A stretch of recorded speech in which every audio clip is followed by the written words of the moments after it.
Good morning, everyone, and thank you once again for tuning in to South Florida Sunday with me, your host, Marian Dozier of TYSmedia.net. As I'm sure y'all realize, this is the first Sunday of the 2019 celebration of our history in this country, Black History Month. And each day during this month, my new website, cocowire.net, will have a different fact about the history of the peoples of African descent who live here in Palm Beach County, only Palm Beach County. Who are those people of African descent? We're talking about African Americans, Caribbean Americans, and Native Africans. So be sure to visit cocowire.net this month. That's COCOwire.net so you can learn about us here. Now, today's guest is sort of a historical icon himself. He is a longtime spiritual leader in the Palm Beach County area. And when I say long time, that's what I mean. And you'll see what that means shortly. Prophet Bryce Graham received his first ministerial robe as a 2-year-old. At the tender age of 9, the title of prophet was bestowed upon him by Bishop Burley Knowles of Breakthrough International Christian Center in Miami. And soon after that, Bishop Harold Ray of Redemptive Life here in West Palm Beach called him a, quote, 10-year-old preaching machine. Then, at age 11, our very own Mayor Thomas Masters, with his bishop's hat on, called him the Wonder Boy Preacher, which is a term once used to describe Thomas Masters himself.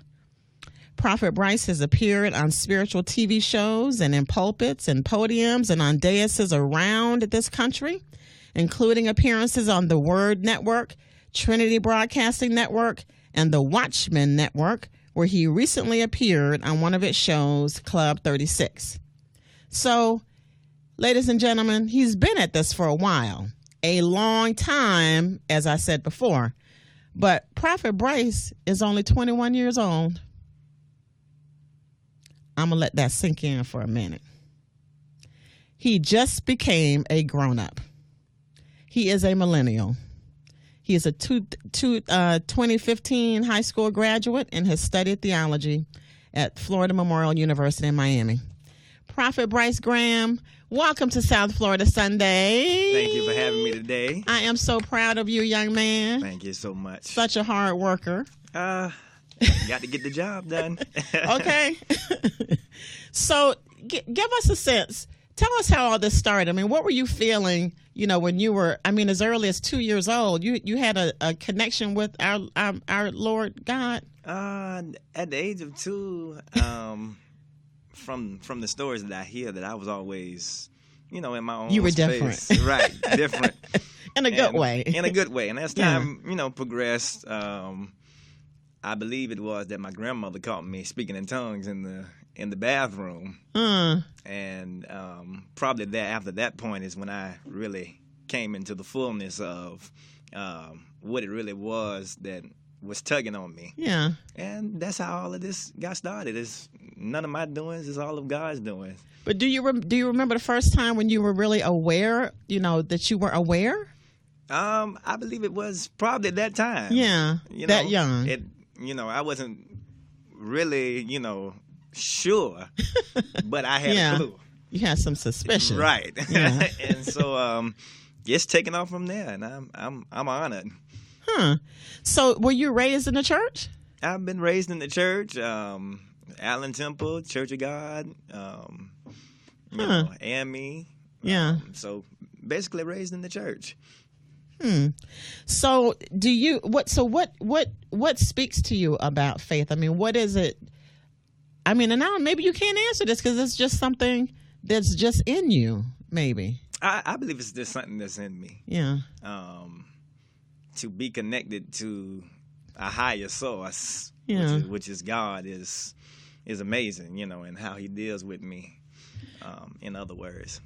And I've known you for a couple of years, but ladies and gentlemen, the way his voice sounds, listen to him. He sounds like he's in Yeah, you've all been the knowing me all time. my life. As our favorite co-host, says sometimes, all his life. Yeah. So, so what do you see as your life's purpose? I mean, is it just to preach? No, I actually found out after the shooting death of Trayvon Martin. Oh. What my purpose was, and my purpose was to be an activist and come involved with the different issues concerning our communities and what happens within the black community. Mm-hmm. And I really started advocating and against gun violence and violence in our black communities, and I really became passionate about it. Other than just God, I really became passionate about people and how we treat each other and things of that nature. Very important. That's where I found out. And now Trayvon Martin was shot. I think that was in 2012. 2012. Yeah. So what about that shooting spoke to you? So, because Lord knows there's been a lot of us before that has been shot, young and old. That's right. I believe what spoke to me about it was that my generation had never seen nothing of that sort. Yeah. We saw the Emmett Tills and the things of that nature. Right. But for my generation, that was tantamount to that. And so it really sparked me, like, this guy would kill one of my peers, and then nothing is being done about it. And so that really caused me to spring into action. And I became angry. Really? I really did. That's what I was going to ask you. What was the first emotion you felt? I became angry. And I know the Bible says, be angry, but sin not. But I became angry because that could have been me. Mm-hmm. That could have been, my cousin, my brother, anybody, you understand? And so that's where I ended up at. So what was the first thing you did? I mean, did you just sort of, after you read the paper and watched it on TV, you just started jumping around and screaming, or what did you do? No, I at that time I was attending the New Lights with the Urban League. Oh, yes. And so you were in high school. I was in high school then. Okay. And so they had they hosted informationals and things of that nature related to the case. Yeah. And they also had buses going up to the rallies and things. So really? I got on the bus and I headed to the rallies, and I got connected with Dr. Jamal Harrison Bryan, who was one of my mentors. And he walked me through the front lines and things of that nature, and I've been connected ever since. So before that happened, all of this connectedness that I see, like I see you on Facebook all the time. That's right. But I mean, that's when all that kind of got started. That's right. Really, I didn't know that. Yep. Interesting. So okay, and so what did you, like when you were going to the rallies and stuff? I mean, what did you want to accomplish? My accomplishment was to ultimately see how we could end this. Ultimately, there is no end because things happen. Mm-hmm. But if we could prevent and educate and be aware of racism and systemic racism in our country, then how what does that look like? And ultimately, this bringing people together. Mm-hmm. But like your age group, y'all don't really know about racism, do you? I believe it's more prevalent than anything. Really? Yes. Today? In today's world, look at what happened to Jesse off of Empire. That's a result I just read about that. 21st century racism. Mm-hmm. It might not be what Martin Luther King and Reverend Abernathy and those went through, but we experience it in a different way.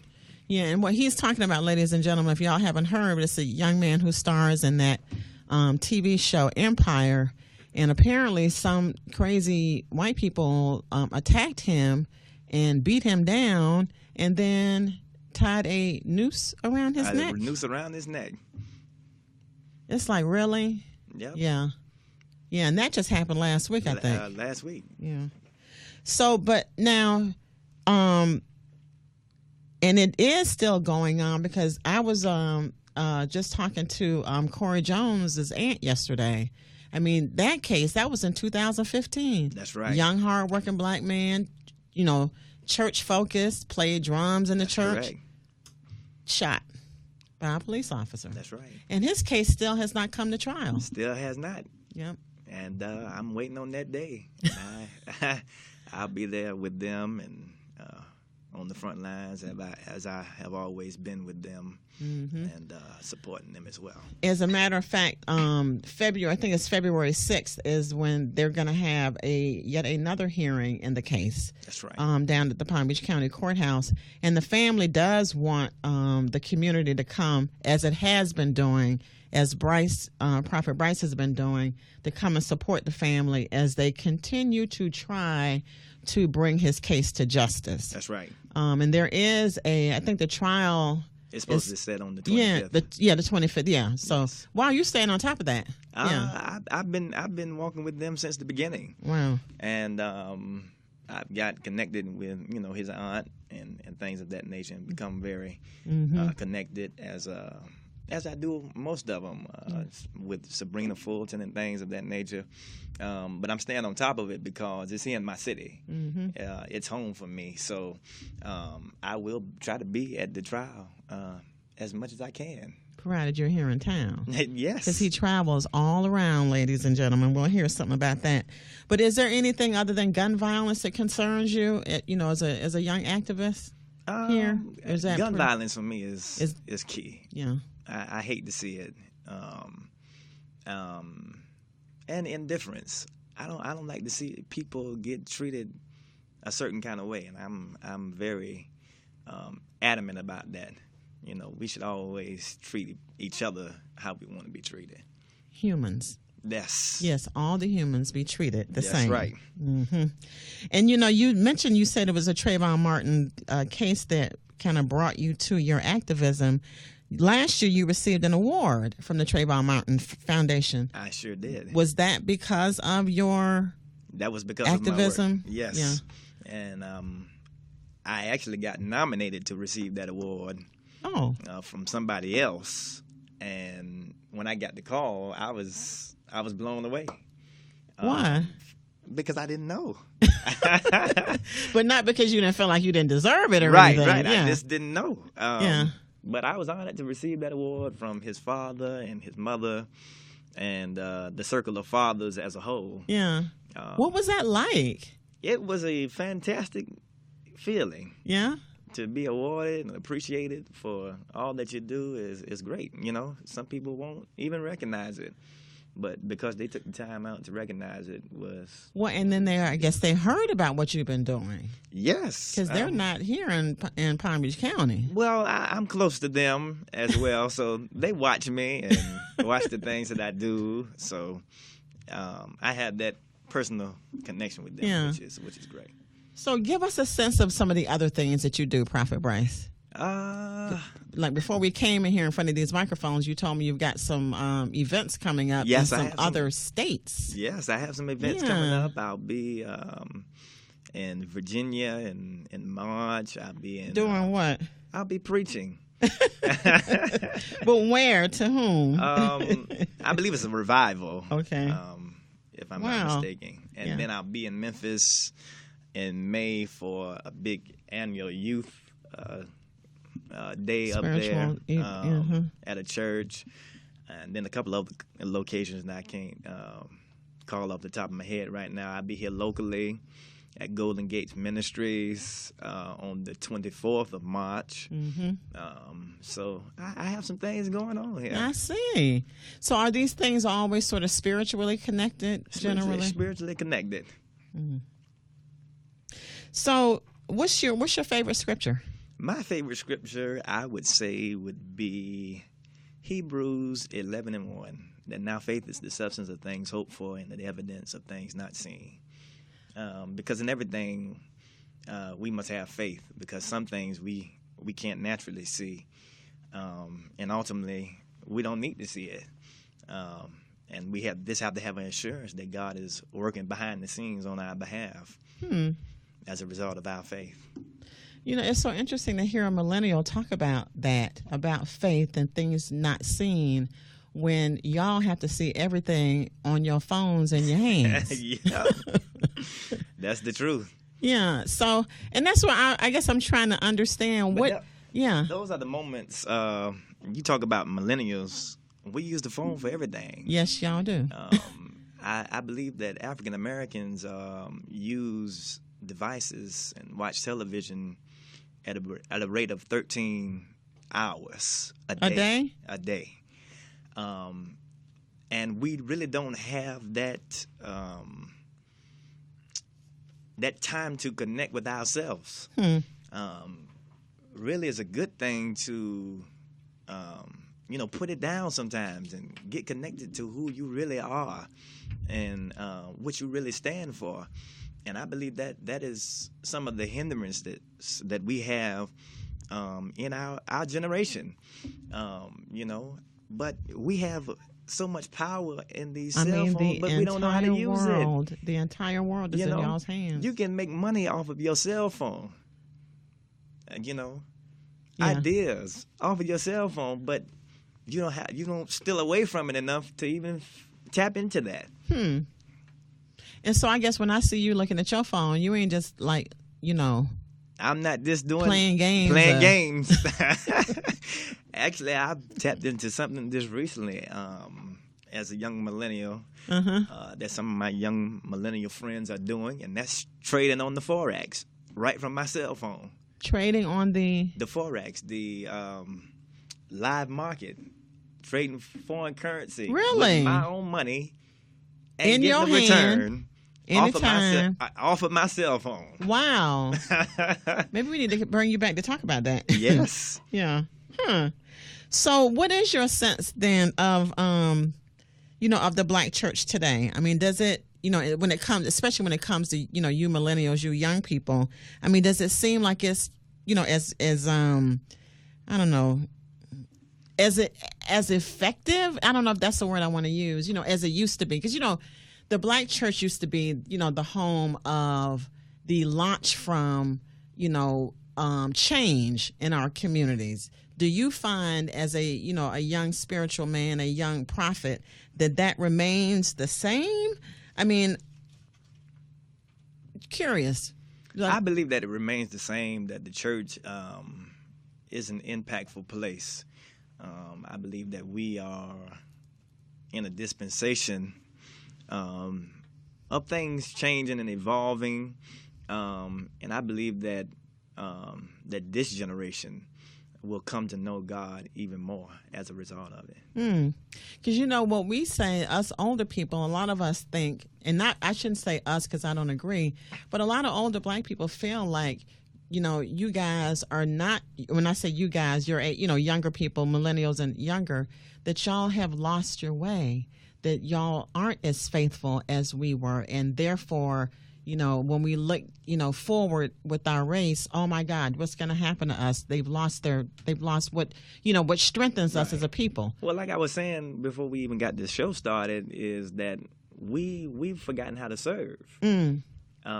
Nobody, as in black people generally, or young people? Young people. Young people. Nobody has taught us the commitment and dedication to one thing to actually progress and move forward. And have change. We've always jumped from one thing to another. If that don't work, I'll move to another. If this doesn't work, I'll move to another.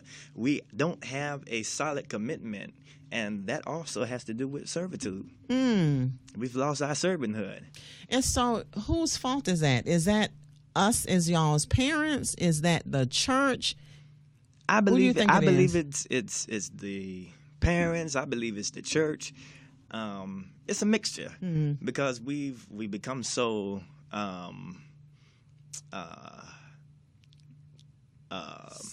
we've been given a luxurious kind of world,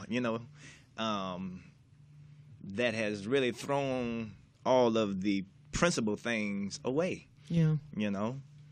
But the other thing that I notice, and I tell people in my age group this a lot, when they complain about y'all not being faithful, I think the black church I think needs to change, because it's still kind of based upon the way it was when it was, created, virtually during slavery. That's I mean, right. we're still doing the whole call and response, which started because we couldn't read. The pastor could read and he would say stuff and then we would, say it back. But it's like the black church hasn't moved forward. But then I don't know, as somebody who doesn't go to church or wasn't raised in the church, so I don't know what that looks like to move forward. I don't know if you have any sense of that, or even if you agree with what I'm saying. I believe that is, it's also dependent on denominational structure. You have the AME, you have the Baptists, they do one thing. You have the Pentecostals, they do another. It's all depend on the denominational structure, and whoever is willing to, progress and move forward within this millennial age. Because, I mean, we got to have something, especially with this orange president in place now, that as we move forward, I mean, we've got to combine, work together. That's right. Because we do have strength in this community, but it just seems like we're just all over the place. That's right. And we have to reel it back in and become one. So, if I asked you this question, and I am, do you feel like millennials are faithful or faithless as a group, or somewhere in between, or? I believe there's a portion of us that are faithful, and there's a portion of us that are faithless. Yes. But it all comes, I believe, from the upbringing. Yeah.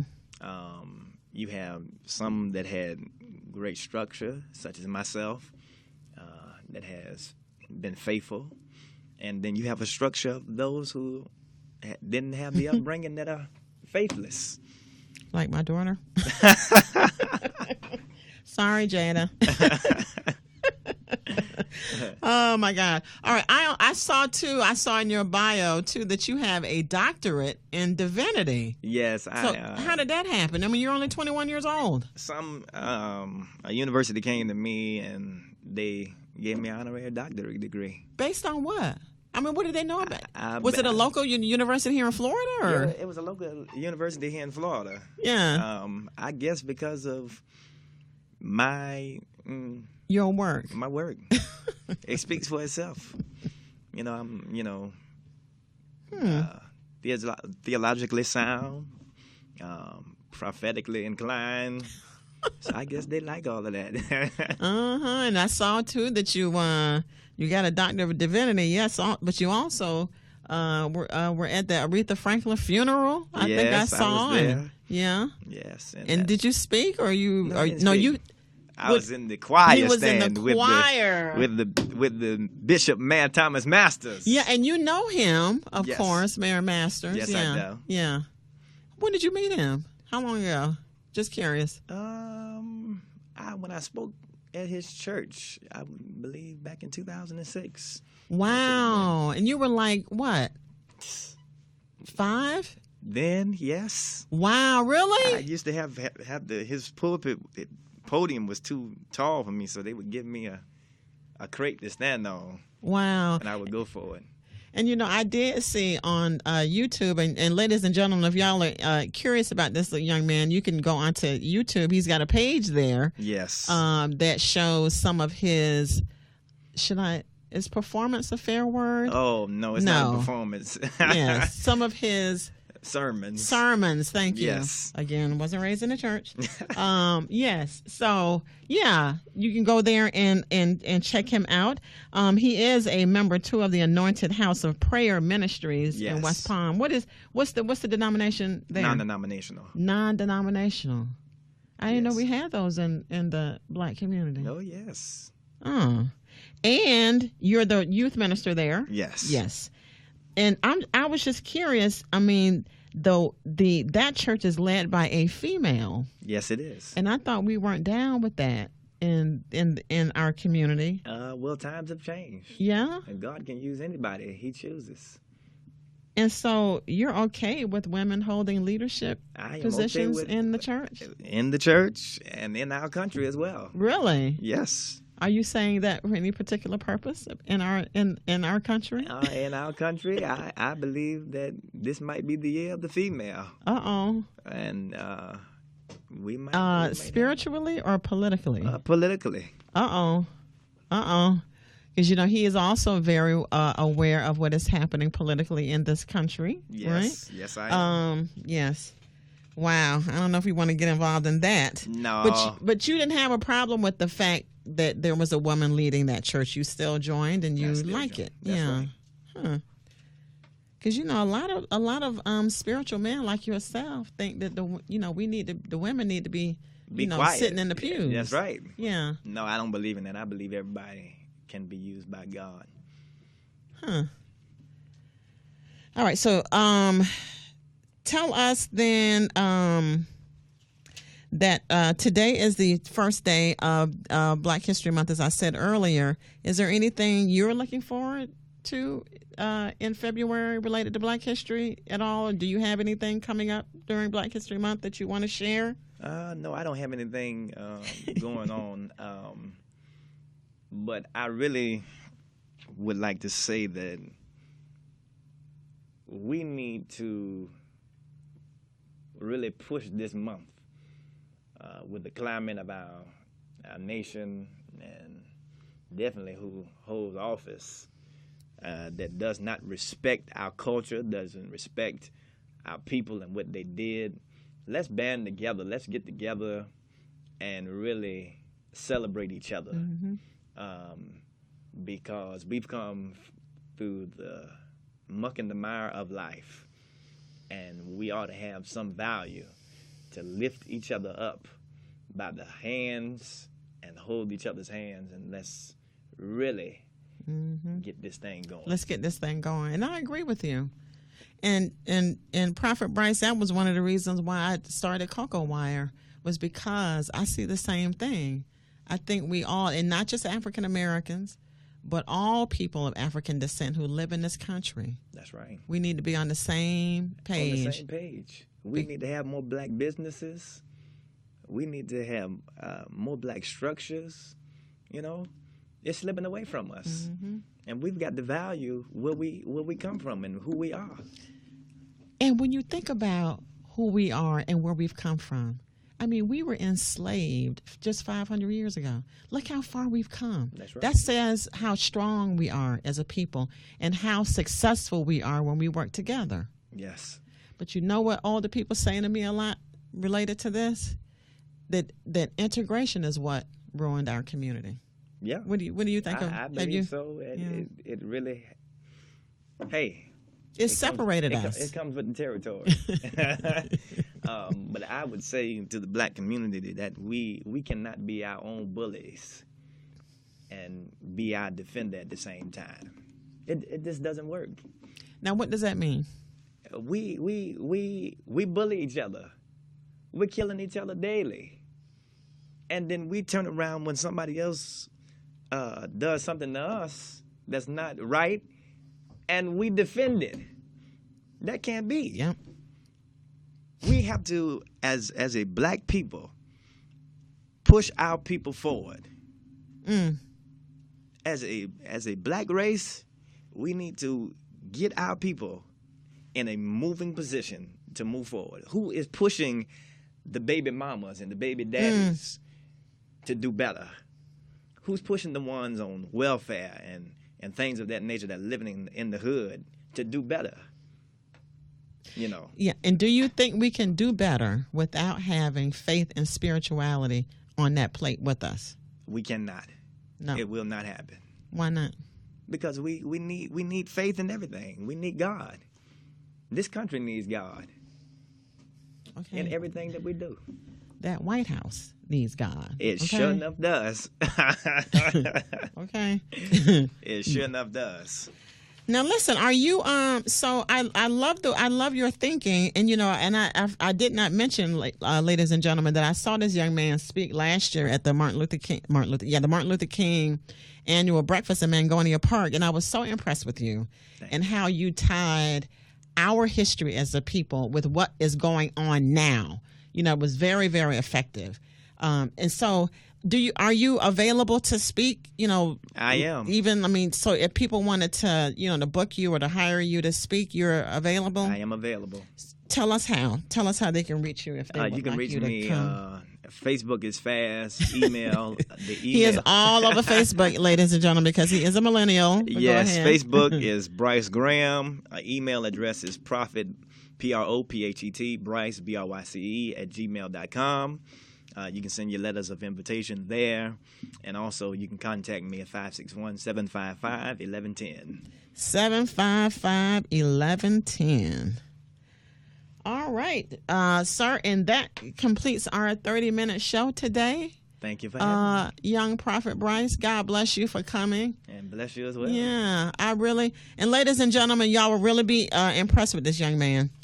So check him out. Go on Facebook, Prophet Bryce Graham. He's also got a YouTube page that's also called Prophet Bryce Graham. That's you right. can They see. Can just type in the search engine Prophet Bryce and it'll pop videos up. will come up.